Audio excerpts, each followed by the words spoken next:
সম্মানিত সুপ্রিয় দর্শক শ্রোতা দেশ ও প্রবাস থেকে যারা আমাদের সাথে সংযুক্ত আছেন, ভিডিও দেখতেছেন অথবা শুনতেছেন, সবাইকে জানাই আন্তরিক প্রীতি ও শুভেচ্ছা। বন্ধুরা, আমি কথা বলছিলাম একটি আপুর সাথে, প্রতিবেদন করবে, অডিও কলে সংযুক্ত হয়েছে আমার সাথে। কেন আসলে উনি প্রতিবেদনে বিস্তারিত ভিডিওতে থাকছে, আপনারা অবশ্যই ভিডিওটা কন্টিনিউ করবেন। আসসালামু আলাইকুম। আসসালামু আলাইকুম। ওয়ালাইকুম আসসালাম। কেমন আছেন আপু? আপনি ভালো আছেন? হ্যাঁ ভাইয়া, ভালো আছি। আপনি ভালো আছেন? এই তো আলহামদুলিল্লাহ, আমি ভালো আছি। আপু ভালো আছেন, ভালো থাকবেন, ভালো থাকাই কামনা করছি। তবে শুনতে চাচ্ছিলাম আপনি প্রতিবেদনে কেন আসছেন বলুন। ভাইয়া, প্রতিদিন আসছি, এই ধরেন না, কষ্টতে আসছি। তারপরে আমার আমি আমার নানুর কাছে থাকি। তারপরে যাই, এই জন্য মানে প্রতিবেদন আমার বিয়ের জন্য অনেক জায়গা থেকে আসে। তারপরে যদি টাকাটা চাই, এই জন্য আসছি, প্রতিবেদনে আসছি। আপনি নানুর কাছে থাকেন, বিয়ের জন্য অনেক জায়গা থেকে আসে, যৌতুকের জন্য টাকা পয়সা চায়, বিয়ে হয় না, হ্যাঁ, এর জন্য প্রতিবেদন আইছেন বিয়ার জন্য। হ্যাঁ, যে একটু ভালো একটা মানুষ।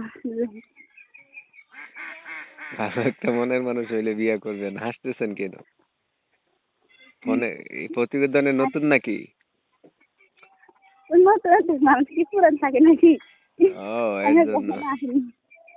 এর জন্য হাসতেছেন। আচ্ছা, আপনার মা বাবা নাই?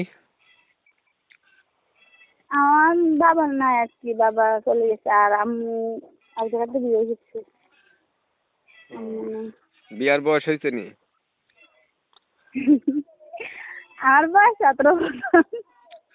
17 বছর। হ্যাঁ। আচ্ছা, লেখাপড়া কিছু জানেন? হ্যাঁ, আমি ক্লাস 7 থেকে করছি। আচ্ছা, আপনার নাম কি? আমার নাম বিয়ে করতে পারে না, তো আর পড়াতে পারে না, ওই জন্য করি না। প্রিয় দর্শক শ্রোতা, শুনছিলেন আমি কথা বলছিলাম, এই আপুটি হচ্ছে প্রতিবেদনে হচ্ছে ভালো একটা মনের মতো মানুষ চাচ্ছে। আপুটির হচ্ছে ভালো মনের মতো মানুষের দরকার, যে কিনা যৌতুক ছাড়া একটু বিয়ে শাদী করবে। 7 পর্যন্ত লেখাপড়াও আছে। আসলে মা হচ্ছে বিয়ে হয়ে গেছে, নাই ধরেন এখন, আর বাবা তো মারাই গেছে বলছে। এখন আমি হচ্ছে ওনার কথাগুলা আপনাদের মাঝে রিপ্রেজেন্ট করার চেষ্টা করছি, তুলে ধরছি। আপনারা শুনছেন, শুনে যাদের কাছে একান্ত ভালো লাগছে, ভালো পাইছেন, চাইলে ওনার সাথে আপনারা অবশ্যই কথা বলতে পারেন।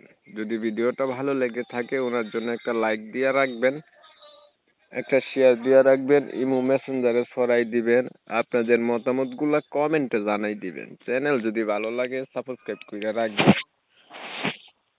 অনেক সময় নিয়ে আমার পাশে থাইকা আমার চ্যানেলের ভিডিও দেখছেন, ধন্যবাদ সবাইকে। সবাই ভালো থাকবেন, সুস্থ থাকবেন।